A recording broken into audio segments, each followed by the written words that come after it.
ಸಿಲಿಂಡರ್ನಿಂದ ಅನಿಲ ಸೋರಿಕೆಯಾಗಿ ಮನೆಯಲ್ಲಿ ಬೆಂಕಿ ಕಾಣಿಸಿಕೊಂಡಿದ್ದು ಬೆಂಗಳೂರು ಉತ್ತರ ತಾಲೂಕಿನ ಲಕ್ಷ್ಮೀಪುರದಲ್ಲಿ ಈ ಘಟನೆ ನಡೆದಿದೆ. ಗೀಸರ್ಗೆ ಅಳವಡಿಸಿದ್ದ ಸಿಲಿಂಡರ್ನಿಂದ ಅನಿಲ ಸೋರಿಕೆಯಾಗಿದೆ. ಬೆಂಕಿಯ ಕೆನ್ನಾಲಿಗೆಗೆ ಮನೆಯಲ್ಲಿದ್ದ ವಸ್ತುಗಳು ಸುಟ್ಟು ಭಸ್ಮವಾಗಿವೆ. ಗೌರಮ್ಮ ರಂಗಪ್ಪ ದಂಪತಿ ಪ್ರಾಣಾಪಾಯದಿಂದ ಪಾರಾಗಿದ್ದು ಮಾದನಾಯಕನಹಳ್ಳಿ ಠಾಣಾ ವ್ಯಾಪ್ತಿಯಲ್ಲಿ ಈ ಘಟನೆ ನಡೆದಿದೆ. ನಾವೀಗ ದೃಶ್ಯದಲ್ಲಿ ನೋಡಬಹುದು, ಸಿಲಿಂಡರ್ನಿಂದ ಅನಿಲ ಸೋರಿಕೆಯಾಗಿ ಮನೆಯಲ್ಲಿ ಬೆಂಕಿ ಕಾಣಿಸಿಕೊಂಡ ಪರಿಣಾಮ ಯಾವ ರೀತಿ ಮನೆಯಲ್ಲಿದ್ದಂತಹ ವಸ್ತುಗಳು ಚಲ್ಲಾಪಿಲ್ಲಿಯಾಗಿ ಛಿದ್ರವಾಗಿ ಬಿದ್ದಿವೆ ಅಂತ.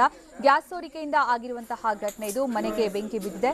ಇನ್ನು ಬೆಂಗಳೂರು ಉತ್ತರ ತಾಲೂಕಿನ ಲಕ್ಷ್ಮೀಪುರದಲ್ಲಿ ನಡೆದಿರುವಂತಹ ಘಟನೆ ನಾವೀಗ ನೋಡಬಹುದು. ಈ ಘಟನೆಯ ತೀವ್ರತೆ ಯಾವ ರೀತಿ ಇದೆ ಅಂತ. ಕಿಟಕಿ ಗಾಜುಗಳೆಲ್ಲ ಪುಡಿಯಾಗಿವೆ. ಮನೆಯಲ್ಲಿದ್ದಂತಹ ಪೀಠೋಪಕರಣಗಳೆಲ್ಲವೂ ಕೂಡ ಸುಟ್ಟು ಭಸ್ಮವಾಗಿವೆ. ಜೊತೆಗೆ ಧ್ವಂಸವಾಗಿ ಅಲ್ಲಲ್ಲಿ ಚೂರುಚೂರಾಗಿ ಬಿದ್ದಿರೋದನ್ನ ಕೂಡ ನೋಡಬಹುದು.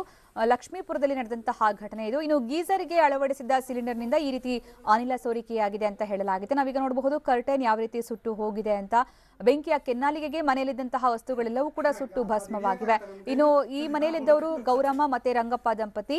ಆದರೆ ಅದೃಷ್ಟವಶಾತ್ ಅವರು ಪ್ರಾಣಾಪಾಯದಿಂದ ಪಾರಾಗಿದ್ದಾರೆ ಅಂತ ಹೇಳಲಾಗಿದೆ. ಮಾದನಾಯಕನಹಳ್ಳಿ ಠಾಣಾ ವ್ಯಾಪ್ತಿಯಲ್ಲಿ ಈ ಪ್ರಕರಣ ನಡೆದಿದೆ. ಪೈಪ್ ಏನಾದ್ರು ಡ್ಯಾಮೇಜ್ ಆಗಿದೆ ಓಪನ್ ಮಾಡಿದ್ದಾನೆ. ಬಟ್ ಅಲ್ಲಿ ಗೀಸರ್ ಹಾಕಿದ್ರಿಂದ ಅದನ್ನ